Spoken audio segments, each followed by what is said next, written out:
Madame, monsieur, bonsoir. Dans ce 19-20, vous entendrez le témoignage de 2 lycéennes nigérianes qui ont réussi à s'échapper de la secte Boko Haram. La mobilisation internationale pour tenter de libérer les quelques 200 lycéennes, toujours aux mains des islamistes, ne faiblit pas. De nombreux électeurs ont voté ce dimanche pour des référendums sur l'indépendance dans l'est de l'Ukraine. Des référendums nuls et non avenus, dénonce François Hollande qui entame une visite dans le Caucase.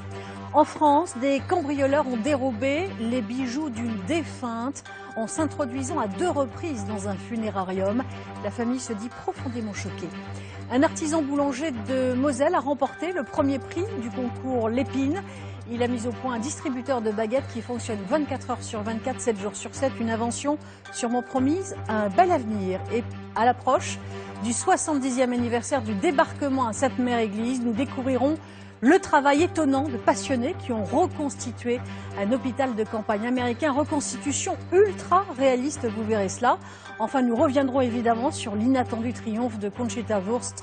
À l'Eurovision, la drag queen autrichienne devient l'icône de toute une communauté qui prône la diversité et la tolérance en Europe.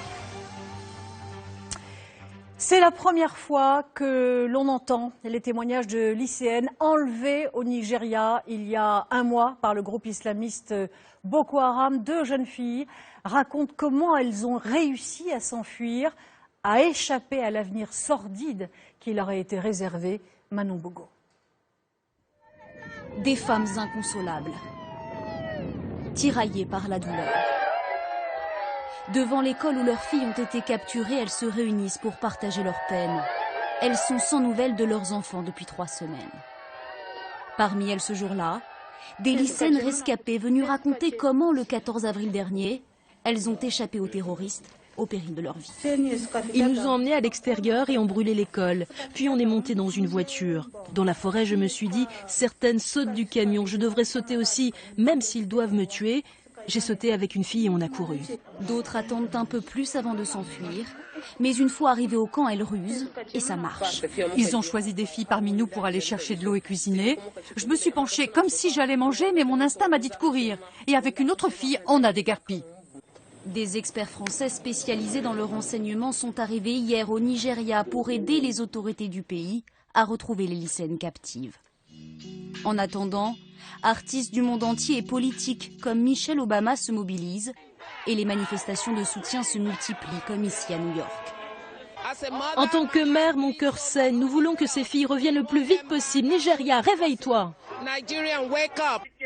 Il y a de quoi s'inquiéter. Dans sa dernière vidéo de propagande, le leader du groupe islamiste Boko Haram dit vouloir vendre sur le marché les jeunes filles enlevées.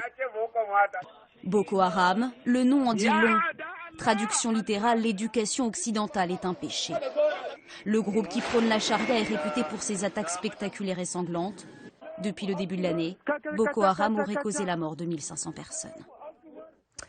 C'est une histoire à peine croyable qui s'est déroulée cette semaine en Isère. Un ou plusieurs malfaiteurs n'ont pas hésité à s'introduire dans un funérarium pour subtiliser des bijoux sur le corps d'une défunte. Ce vol s'est déroulé en 2 temps. Les proches se disent profondément choqués. Anne Sylvain. Un sentiment de dégoût. Depuis 2 jours, cette femme ne parvient plus à faire son deuil. Jeudi dernier, le corps de sa tante est profané dans le funérarium où elle repose. La défunte portait 2 bagues et un bracelet. Ils ont été volés. La mort, c'est presque normal. Il faut s'y faire. Mais là, c'est dégueulasse, quoi. Les salopards qui ont fait ça, c'est pas des gens, c'est pas des êtres humains. C'est des ordures, quoi. C'est des ordures. Pour entrer dans le funérarium, les voleurs ont fracturé cette porte. Le lendemain, la société de pompes funèbres décide de transférer le corps dans une autre chambre funéraire à 10 km de là. Mais les lieux sont une nouvelle fois profanés et selon la même méthode. Alors voilà, donc les personnes ont fracturé la porte d'entrée par un outil, un pied de biche certainement. Et donc ça a cassé le bois, ça a fracturé la serrure. Les voleurs repartent bredouille, mais le mal est fait. 2 intrusions dans 2 funérariums différents. L'entreprise n'avait pourtant pas négligé la sécurité. Ces établissements ont pour vocation d'accueillir les familles des défunts pour un recueillement apaisé, le plus apaisé possible, aussi bien le jour que la nuit. Donc vous comprendrez qu'on ne peut pas mettre des grilles ou des alarmes, et puis on ne peut pas non plus mettre des agents de sécurité devant l'ensemble de nos établissements. Une enquête est en cours pour retrouver les cambrioleurs.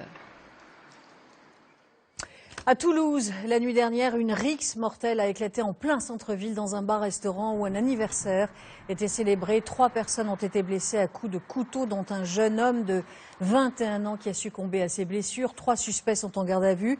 Et puis toujours à Toulouse, mais dans une autre rixe, un jeune a été poignardé dans le dos. Il se trouve dans un état critique. Pour l'instant, les enquêteurs ne font aucun lien entre les 2 affaires. Demain, cela fera 1 an que la petite Fiona a disparu à Clermont-Ferrand cet après-midi.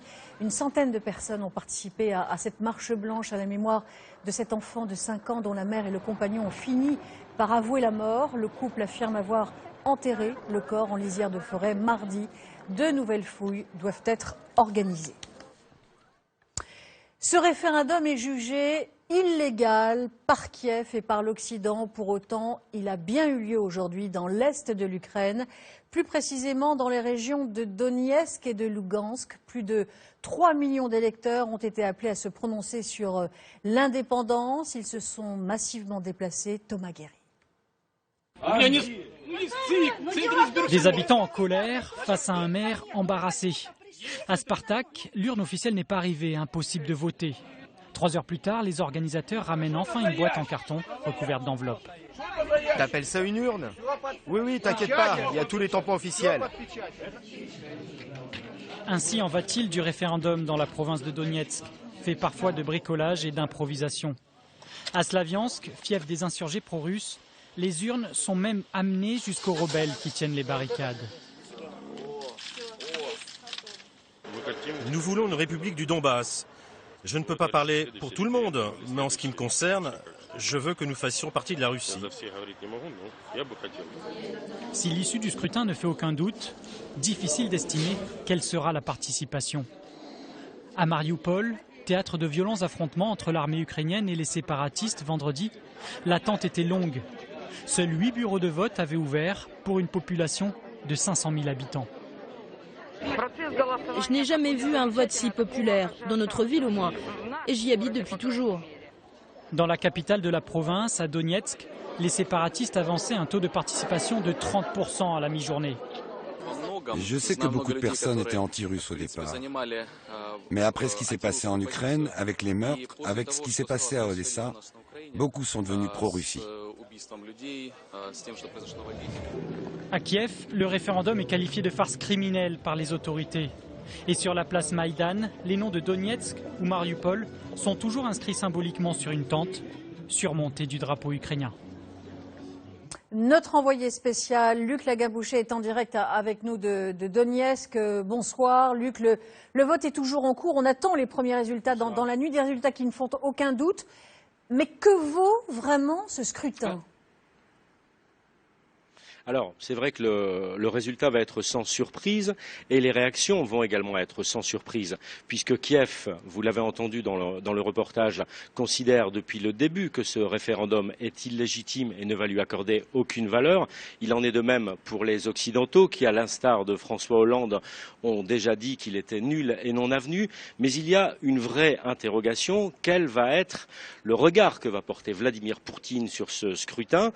Est-ce qu'il va l'entériner? Est-ce qu'il va considérer qu'effectivement il y a 2 nouvelles régions autonomes dans l'est de l'Ukraine, ou est-ce qu'il va patienter et considérer que c'est toujours bon à prendre dans la mesure où les gens ici ont réussi à imposer ce référendum, ce qui n'était pas évident, et que de toute façon ce qu'il est clair désormais, c'est que les élections du 25 mai vont être particulièrement difficile à organiser, les élections présidentielles ukrainiennes, dans la mesure où dans ces 2 régions, eh bien, ce ne sont plus les autorités de Kiev qui détiennent le pouvoir.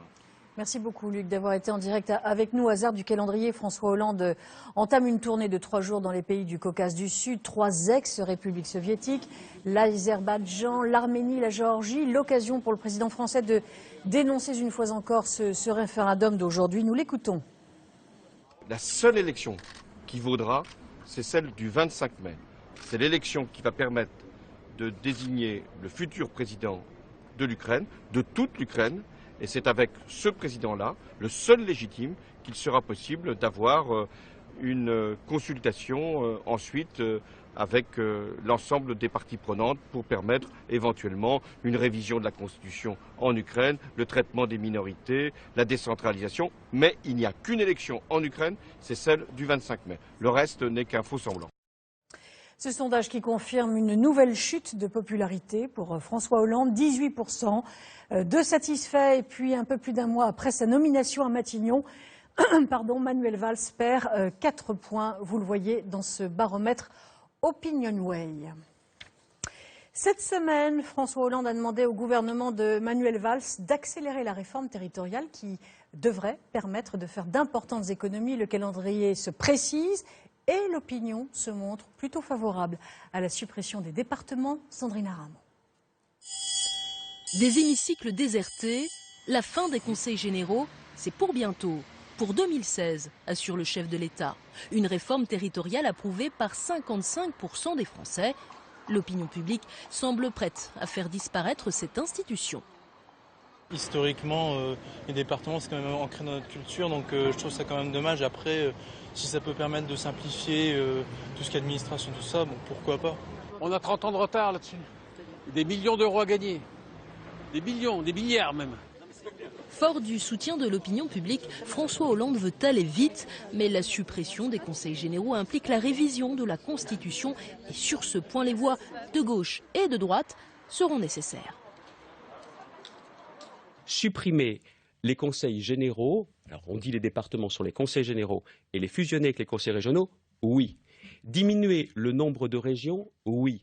Diminuer de plus de moitié le nombre d'élus départementaux et régionaux, oui. La seule chose, c'est que je pense que nous ne pourrons réussir une telle réforme que par la voie du référendum. Ah ben moi je souhaite un référendum. Si l'on touche à la substance républicaine de la France, on touche à l'essentiel.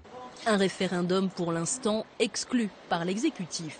La disparition des départements s'accompagnera d'une réduction de moitié des régions, une réforme ambitieuse et beaucoup de questions sur ce redécoupage, le redéploiement des pouvoirs et sur l'avenir des 290 000 agents de la fonction publique. Le report des élections territoriales en 2017 laisse un peu de temps à François Hollande pour rendre sa copie. Le ministre de l'Intérieur, Bernard Cazeneuve, a condamné avec la plus grande fermeté les violences contre les forces de l'ordre et les dégradations de bâtiments publics survenues en Corse hier soir à l'issue d'un défilé de plusieurs milliers de personnes à Bastia, précisément. Manon Bougo. De jeunes cagoulés déterminés. Dans les rues de Bastia hier, scène de violence urbaine entre manifestants et forces de l'ordre. Les deux camps s'affrontent pendant plus de 3 heures. Même les bâtiments officiels sont visés, comme la poste. Bilan, 2 policiers et un manifestant blessé. La manifestation avait pourtant bien commencé. Vers 16 h hier, ils sont quelques 3000 manifestants à défiler à l'appel d'un collectif nationaliste. Tous espèrent par leur présence inciter l'État à prendre en compte des mesures votées par l'Assemblée de Corse. Parmi celles-ci, un statut instaurant une période de 5 ans de résidence avant de pouvoir accéder à la propriété sur l'île, ou encore l'adoption de la langue corse comme la 2e langue officielle avec le français. Je pense que maintenant, pour faire valoir nos droits, c'est au peuple corse de se manifester, de se montrer qu'il est là, montrer qu'il veut vivre sur sa terre, montrer qu'il a envie de parler sa langue sans que personne ne lui en empêche. Beaucoup de jeunes dans les rangs des manifestants, mais aussi le nouveau maire de Bastia, membre d'un parti nationaliste modéré. On est dans une situation de délit de démocratie et je crois qu'il est important d'être aux côtés notamment de la jeunesse dont je comprends aujourd'hui les attentes et l'impatience. Pour être adoptées, les mesures prises en Corse doivent être votées par l'Assemblée nationale et le Sénat et la Constitution française modifiée. Un parcours d'obstacles quasi infranchissable. Il y avait des élections aujourd'hui en Nouvelle-Calédonie, un scrutin décisif pour l'avenir politique de l'archipel qui, je le rappelle, est en cours de décolonisation. L'électorat s'est peu mobilisé et la droite non indépendantiste reste majoritaire au Congrès. Cette dernière information sur les hauteurs de Nice, un feu de forêt s'est déclaré en fin d'après-midi à Saint-André-de-la-Roche, à 200 mètres des habitations. Plusieurs familles ont dû être évacuées. Un feu attisé par le vent est de grosse ampleur. Selon les secours, des fusées ou des fumigènes seraient à l'origine du départ de l'incendie. Des projectiles auraient été lancés du stade de foot tout proche. Les inventeurs fourmillent toujours autant d'idées. Crise ou pas crise, nouvelle démonstration au concours Lépine qui a récompensé un artisan boulanger très astucieux. Il a mis au point un distributeur de pain ouvert 24 heures sur 24, 7 jours sur 7. Cela fonctionne déjà. Dominique Dumas, Madi Diawara. À Savigny-sur-Orge, à toute heure, on peut acheter du pain chaud dans ce distributeur, même quand la boulangerie est ouverte. C'est rapide. Vous en prenez 2 ? Tout le temps. Là, vous voulez pas faire la queue, c'est pour ça? Non, j'aime bien. Oui. C'est très appréciable à n'importe quelle heure du week-end, du soir, on peut prendre du pain, donc voilà. Et le pain est bon en plus. Pour les boulangers qui ont installé ce distributeur depuis décembre dernier, c'est une bonne idée et un bon investissement. Vu les milliers de baguettes vendues, les 55 000 € seront vite amortis. Magnifique. J'avais souvent des gens qui rentraient, qui me toquaient au carreau quand j'étais déjà fermée, des gens qui m'appellent le soir alors qu'on est déjà fermé. Donc je me suis dit, quand j'ai entendu parler de cette machine, je me suis dit que c'était un truc qui manquait dans la région parisienne. Il y a 10 ans, Jean-Louis Hecht, boulanger en Lorraine, a créé avec son frère ce panivending. Il précuit des baguettes stockées dans un compartiment réfrigéré et pouvant se conserver 72 heures. La cuisson complète se fait au fur et à mesure des commandes. Après 4 heures, celles qui n'ont pas été achetées sont retirées de la vente. Au concours Lépine 2014, l'invention a plu. Bonne intuition, depuis hier soir, c'est lui le nouveau gagnant et déjà, il reçoit de nombreux appels de clients potentiels. On a des gens qui m'ont appelé ce matin du Japon. Ils ont un problème d'humidité avec le produit parce que là-bas, c'est un climat très humide. Ils n'arrivent pas à faire de la baguette croustillante. Et c'est vrai que le panivending est une vraie solution pour eux. Et qu'en pensent les amateurs de pain? Je trouve que c'est intéressant, peut-être pour permettre de distribuer un pain de bonne qualité dans des endroits où il n'y a pas forcément de boulangerie. Une quinzaine de machines sont déjà en service dans l'Est de la France et en Russie. Le boulanger de Lorraine espère vendre ses distributeurs comme des petits pains. Comme chaque dimanche soir, nous feuilletons à présent l'agenda de la semaine. Qui sera du voyage pour le mondial de football à Rio? Mardi, nous connaîtrons les choix du sélectionneur des Bleus, Didier Deschamps.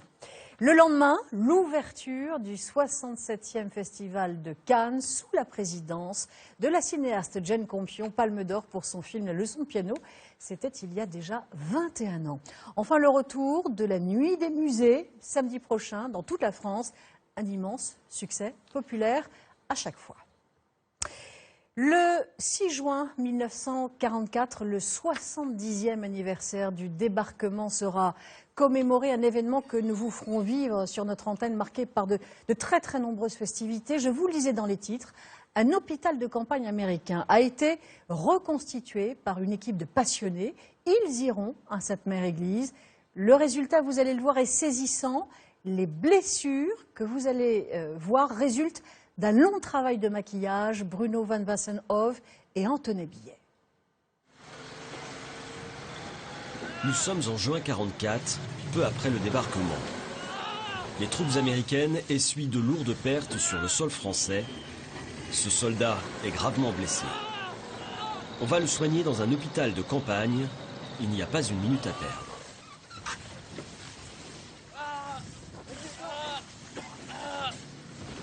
Tir de grenade avec des éclats, vous l'envoyez au bloc 2 tout de suite, dépêchez-vous. Médecins et infirmiers s'affairent autour des blessés. Ils sont une quinzaine. Passionnés par la Seconde Guerre mondiale et les reconstitutions historiques, en moins d'un an, ils ont rassemblé tout l'équipement nécessaire à un hôpital de campagne américain. On se fournit un petit peu aux États-Unis et un petit peu en France, puisqu'il reste du matériel en France. C'est surtout pas évident puisque c'est du jeu de rôle. Et il faut réussir à rentrer dans la peau d'un médecin, d'un blessé, qui est plus difficile encore. Et c'est pas toujours évident. On va toujours souvent plus facile et on aime bien les défis. Les conditions d'hygiène sont mauvaises. Les anesthésiants peu utilisés, car trop chers. Sous les tentes, les corps des soldats arrivent en souffrance, déchirés par la guerre. Mais la guerre que mènent les médecins ici est une lutte pour la vie. Sans les hôpitaux, beaucoup de soldats seraient morts au front. Les pertes auraient été encore plus terribles et je pense qu'ils ont joué un rôle capital. Voilà. On n'en parle peut-être pas assez. La magie de la reconstitution opère. Les souvenirs affleurent à la mémoire, l'histoire se transmet à nouveau de génération en génération. Je me souviens de mon père qui disait cette fois-là, je vois que les Allemands sont foutus et que c'est bien fini, que la guerre est bien finie. Et quand on voyait tout ce matériel absolument gigantesque, extraordinaire, qui arrivait de tous les côtés, ces soldats qui étaient toujours impeccablement vêtus, on sentait qu'il y avait une force étonnante derrière tout ça. C'est mon grand-père, depuis petit, qui me raconte ce qu'il a vécu pendant la guerre. Mon grand-père qui a été prisonnier en 40, enfin des choses comme ça. Donc ils ont vécu la libération. Donc, depuis petit, on entend ça. L'hôpital de campagne s'installera près de Sainte-Mère-Église en juin prochain, à l'occasion du 70e anniversaire du débarquement, avant de partir pour Paris, puis la Belgique, pour suivre sa mission de mémoire. Il faut maintenant revenir sur le triomphe de Conchita Wurst à l'Eurovision. La candidate autrichienne, un travesti, avait créé la polémique, mais c'était avant. En l'espace d'une soirée, la femme à barbe est devenue un symbole, celui de la tolérance. Marie Berrurier. Conchita Wurst, la nouvelle star des Autrichiens. Ce matin, le retour à Vienne a été un triomphe pour la déjà célèbre femme à barbe. Et en plus, cela faisait 48 ans que ce pays n'avait pas remporté l'Eurovision. Au nom des homosexuels viennois, nous sommes très fiers de Conchita. Cette victoire, c'est un signe. Un signe, un symbole qui n'a échappé à personne. Et ça vaut bien toutes ces larmes d'émotion. Car Conchita Wurst, c'est quand même le premier travesti vainqueur de l'histoire de l'Eurovision. Cette nuit est dédiée à tous ceux qui croient à un avenir de paix et de liberté. Fan de Céline Dion et des fourreaux à paillettes, aujourd'hui encore, cet Autrichien de 25 ans ne fait pas l'unanimité. À l'Est, la majorité des Russes sont furieux de cette victoire, qui est avant tout celle de la communauté gay. Respect pour la performance, pour la chanson, l'attitude tolérante et le symbole. Merci, c'est la grande classe, vraiment. Je pense que Conchita Wurst représente toutes les drag queens du monde. Je l'aime elle et j'aime sa barbe. Au-delà de la performance artistique et du concours de l'Eurovision, cette année, Conchita Wurst a inventé un look. La femme à barbe n'a pas fini d'avoir la cote.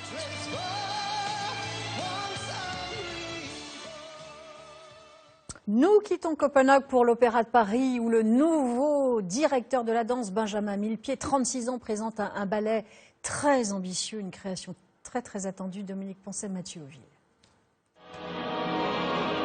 Le pari était de taille.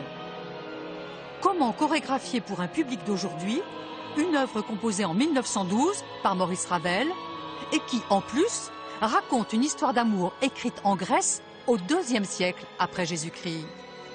Ce défi, a priori impossible, Benjamin Millepied, le futur patron de la danse de l'Opéra de Paris, accepte de le relever. C'est très difficile à conquérir cette œuvre parce que on n'arrive pas, elle n'est pas palpable, quoi. Elle est vraiment intemporelle et magique et elle plane. Mais c'est ça qui m'a excité aussi, c'est sa modernité.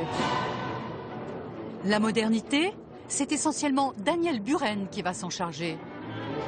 Le créateur des colonnes du Palais Royal invente des décors tout en mouvement, très géométriques et très colorés.